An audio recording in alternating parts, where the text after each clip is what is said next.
वालेकुम dear students. आज के लेक्चर में हमने एज ऑफ पोप की पोइट्री में थॉमस पार्नल को डिस्कस करना है। ये स्विफ्ट पोप स्विफ्ट का जो ग्रुप था, ये इतना खास फेमस पोइट तो नहीं था, बट इसको डिस्कस करना ठीक है क्योंकि इनका अक्सर हिस्ट्री में इसका एक किरदार है पोइट्री में। इसकी हिस्ट्री को डिस्कस करते हैं। इसकी जो वाइफ की डेथ थी, इसकी वजह से ही took too much to his heart, बहुत ज़्यादा उदास हुआ, और जिसकी वजह से ही is said to have hastened his death, कि उसने अपनी मौत में भी जल्दी की। उसकी जो लिरिक्स पॉइंट्स जो थे, in he was greater than any, उसने पॉइंट्स लिखे थे। कौन से पॉइंट्स लिखे थे? लिरिक्स पॉइंट्स लिखे थे। और ये लिरिक्स क्या थी? बहुत ही खूबसूरत लिरिक्स उसने लिखे थे, और जिसमें शामिल थे the night night night piece night piece on night piece on death. ये ऑक्टासिलेबिक में उसने लिखी थी। Night piece is a sombre reflecting on his death in the manner of the grave. जिस तरह से थॉमस ग्रे जो था, उसने जो एक एलिजी लिखी थी, बिल्कुल इसी तरह से था। और इसमें डिस्क्रिप्शन ऑफ द नेचुरल जो सीनरी थी, उसमें डिस्क्रिप्शन मिल रही थी अनयूजुअल फॉर द टाइम्स। और ये सिर्फ एक पॉइंट था जिसकी वजह से इसको बहुत ही ज़्यादा फेम मिल गई, और इसी फेम को उसको हार्मिट का नाम दिया गया। हार्मिट हार्मिट भी कहा गया उसको, इसी फेम की वजह से। और ये एक एन ईस्टर्न मॉरल फेबल थी, डायडेटिक पॉइंट्स थी। तो इस तरह से थॉमस पार्नर ने ये वर्क लिखा था। इसके अलावा माइनर पोइट्स में हमारे पास एक और पॉइंट है, जिसमें हमारे पास एडवर्ड एडवर्ड यंग है। एडवर्ड यंग भी है 18th सेंचुरी के पोइट में। एडवर्ड यंग जो था, ये भी 1683 में पैदा हुआ था, और 1765 में ये लाइफ स्पेन था उसका। ये भी गे की तरह, थॉमस जॉन गे की तरह चंद साल अलेक्जेंडर पॉप से बड़ा था। 88 में उसकी पैदाइश थी। और इसकी पोइट्री भी, एडवर्ड की पोइट्री भी, ये भी क्या थी? ये भी इसमें भी सटायर्स थे। और दूसरी बात ये थी कि इसकी पोइम भी डाइडेटिक थी, कि इसकी पोइम भी डाइडेटिक थी। रिलीजियस उसमें चीज़ें मिल रही थी। और उसके पोइम्स में जो उसने लिखा था, एक यूनिवर्सल यूनिवर्सल एक यूनिवर्सल पैशन था। एक यूनिवर्सल पैशंस उसने लिखी थी। ये एक series of witty and brilliant satire on love of fame. ये एक सटायर था, और ये सटायर उसने एक्चुअली लव ऑफ फेम पर लिखी थी, कि वो लोग जिनको फेम से मोहब्बत है, ये उनके लिए कुछ भी करना चाहते हैं, तो उस पर। और ये उन दिनों बहुत ही ज़्यादा पॉपुलर भी हुई थी। He is remembered principally by his still famous but little read night thought. जो उसका जो दूसरा वर्ड था नाइट, जिसकी वजह से इसको हम यहाँ पर भी डिस्कस कर रहे हैं। नाइट थॉट, ये उसका फेमस वर्क है उन दिनों का, इनको कोई नहीं रीड करता। Is a fine declamatory blank verses में उसने लिखा था। It is a lengthy didactic point in 9 books. ये तकरीबन उसने 9 बुक्स में इन चीज़ों को उसने, इस पॉइंट को उसने लिखा था। और इसमें उसने रिफ्लेक्ट की थी जो चीज़ें शामिल थी। इसमें लाइफ भी शामिल थी, इसमें डेथ पर भी उसने बात की थी। लाइफ, डेथ, इमोर्टैलिटी, इन सारी चीज़ों को मिलाकर उसने फेथ, वर्च्यू, पर्सनल डिसअपॉइंटमेंट, बिरीवमेंट, इन सारी ग्लूमी रिफ्लेक्शंस को, और इसके अलावा जो ग्लूमी पेसिमिज्म था, ओवर स्ट्रेंथ सेंटिमेंट, एग्जिजरेशन था। और जो इसके अलावा एक बहुत ही एक लंबी चौड़ी सी पॉइंट थी। एक और पॉइंट है माइनर पॉइंट में, जिसको एना के नाम से फीमेल पॉइंट थी, और ये काउंटेसेस थी। काउंटेसेस ऑफ ये आई फॉरगेट द प्लेस है, लेकिन ये एक काउंटेसेस थी। और 1661 में जब रॉयल सोसाइटी बन रही थी, तब ये पैदा हुई थी। और ये भी बहुत बहुत बड़ी थी पॉप से और पार्लेल से। लेकिन इसको भी जो नेचुरल जो सीनरी थी, love for the natural, love of natural scenery, जो नेचुरल जो चीज़ें थी, उससे बहुत ही ज़्यादा उसको लगाव था सीनरी से, और उसके बारे में वो लिखती थी। हालांकि ये इंफीरियर थी and she belongs with him, उसके साथ ही थी an unconscious rebel against the Popian conviction, ये जो पोप ने जो कुछ लिख रहा था उसके अगेंस्ट थी ये।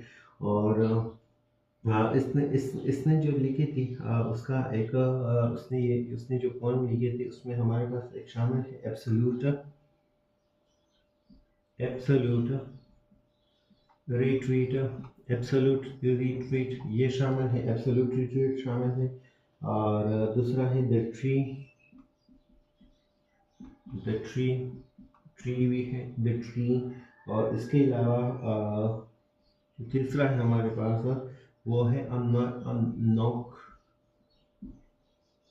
नॉक्टर्नल नॉक्टर्नल रेवरी। तो ये पॉइंट उसने लिखी थी, और ये डेमोन्स्ट्रेट कर रही थी उसकी जो जीनियस, जो लिरिकल थे, इम्पल्सिस थे ब्यूटी ऑफ नेचर के लिए, उसको ये चीज़ ये रिप्रेजेंट कर रही थी। इसके अलावा फिर और भी बहुत सारे एक दो और पोइट्स आते हैं जिन्हें डिस्कस करना ज़रूरी नहीं है माइनर पॉइंट में। हाँ, यहाँ पर एक पोएम है जिसको हम जेम्स थॉमस के नाम से जानते हैं, जेम्स, और इसको हम ये भी कह सकते हैं कि रिवाइवल ऑफ रोमांटिक एज, या फिर रिवाइवल तो नहीं कह सकते, इंट्रोडक्टिव टू, क्योंकि ये वो लोग थे जिन्होंने रोमांटिक एज की इस तरह से कि सीड बोए थे, और you know they cultivated the seed for the romantic age while living in 18 century. James Thomas था, और जेम्स थॉमस जो था 1700 में पैदा हुआ था। ये 12 साल तकरीबन अलेक्जेंडर पोप से बड़ा था, और 48 इसकी इसकी लाइफ जो थी वो बहुत ही ज़्यादा शॉर्ट थी। तो उसको जॉन थॉमस को क्रेडिट हासिल था कि उसने स्टार्ट की थी एक school of poetry. He school he started a school of poetry, कि उसने स्कूल ऑफ पोइट्री स्टार्ट की थी। He started a school of poetry oppose to that of the Pope को, जिसने उसने अपोज किया था, oppose to that of the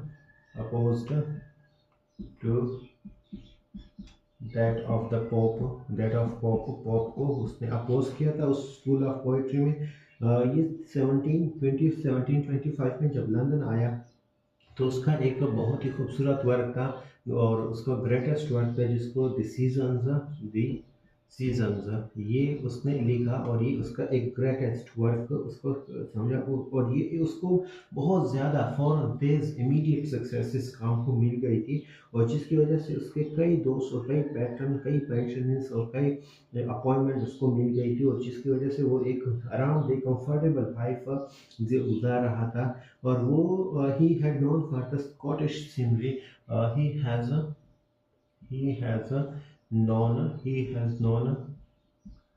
for the Scottish. He has known for the Scottish scenery.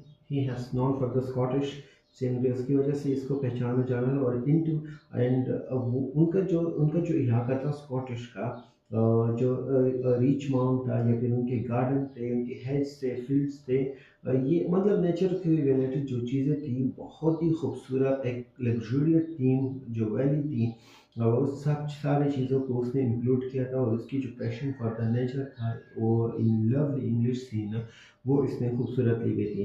ये the seasons जो था, ये एक्चुअली द सीज़न, ये पोएम द सीज़न ये इसने ब्लैंक वर्स में द सीज़न, ये एक्चुअली इसने ब्लैंक वर्स में लिखी थी। He wrote this one in the blank verse में इसने लिखी थी, और ये एक रिमार्केबल था for the author minute observation. इसमें इसने मिनट्स ऑब्जर्वेशंस किए थे, माइन्यूट ऑब्जर्वेशंस कि हर एक चीज़ को बारीक बीने के साथ उसने देखा था, हर एक चीज़ की डिस्क्रिप्शन उसने यहाँ पर लिखी थी। वो उसकी जो डिस्क्रिप्शन थी, he wrote a very faithful he wrote a very faithful description, उसने faithful description उसने लिखी थी हर एक चीज़ की, of the changing the face of the description, changing the face changing the face of the nature के जो nature जो मौसम किस तरह से बदलते हो जो सीनरी थी इन सारी चीज़ों को उसने सीजन्स के बारे में लिखा था there had been poetry before इससे पहले पोएट्री तो थी लेकिन वो इतनी खूबसूरत नहीं थी बैक देन लेकिन जो उसने जो उसने जो नेचर बैन किया उसके फिर उसको जो जॉय मिल रही थी उसके बैकग्राउंड में तो थॉमसन जो था nature filled the entire canvas for him. The whole long poem of the season consists mainly, if not exclusively, of the description of nature. So, in his passionate devotion to the nature and its joy, Thomason was a leader in a branch of poetry that has attracted so many distinguished followers of which Wordsworth जिसमें फिर बाद में हम उसके followers में Wordsworth भी आता है is the greatest master. It is also important to note that Thomason had also good sense to reject the Popian couplet as unsuited to the subject and chosen Milton blank verse as his meter. ही उसने और उसके जो blank versus थे वो सिर्फ मैंने उसके जो ब्लैंक वर्सेस थे वो मिल्टन की तरह ग्रैंड तो नहीं थे लेकिन उसने स्किलफुली मैनेज किया था अपने सब्जेक्ट को और फोर सीजन जो था वो एक वाइड वैरायटी थी उसमें सीन्स की मूड की और सारी चीज़ों की इसके अलावा थॉमस का एक और वर्क था जिसको उसने जो सेकंड वर्क था उसको the castle of indolence the castle of indolence भी उसको कहा जाता था और ये 1748 में फिर ये वो उसकी ज़िंदगी का आखिरी साल भी था और क्योंकि चंद महीनों बाद इसकी डेथ हो गई थी ये पोइट्री बिल्कुल सिंपल थी और इसमें बहुत ही एकम्प्लिश परफॉर्मेंस उसने की थी और यहाँ तक कि सीजन से भी ज़्यादा और इसमें ये उसने स्पेंसेरियन जो उसका जो स्पेंसेरियन जो स्टेंजा था उसको स्पेंसेरियन स्टेंजा को उसने फॉलो किया था इसी पोएम्स में इमिटेट किया था मिडिवल एलेगरी को मिडिवल जो मिडिवल एलेगरी थी मिडिवल एलेगरी उसको और इसमें जो एलिट्रेशन पर्सोनिफिकेशन चीज़ें थी वहाँ सबसे वो लेकर आया था यहाँ पर सो थॉमस जो था उसने कई ज़्यादा माइनर पॉइंट भी लिखे थे प्लेस भी लिखे थे जिसकी वजह से उसको एक मटेरियल रिवॉर्ड भी मिला था और उसकी जो वैल्यू थी वो beyond showing his very poetic talent लेकिन ये दो पॉइंट्स होते हैं जिसको ऊपर हमने मेंशन किया है इसकी रेपुटेशन की जो फाउंडेशन सॉलिड फाउंडेशन थी वो इन्हीं पे थी लिटरेरी क्रिटिसिज्म में अगर हम देखते हैं तो ये it must have led beauties as well as defect from many perspective जिसमें वीकनेसेस भी है पॉम्पस डिक्टेस भी है आर्टिफिशियलिटी भी है सेंटिमेंटालिटी भी है लेकिन ये सारी चीज़ों को अब कौन देखता है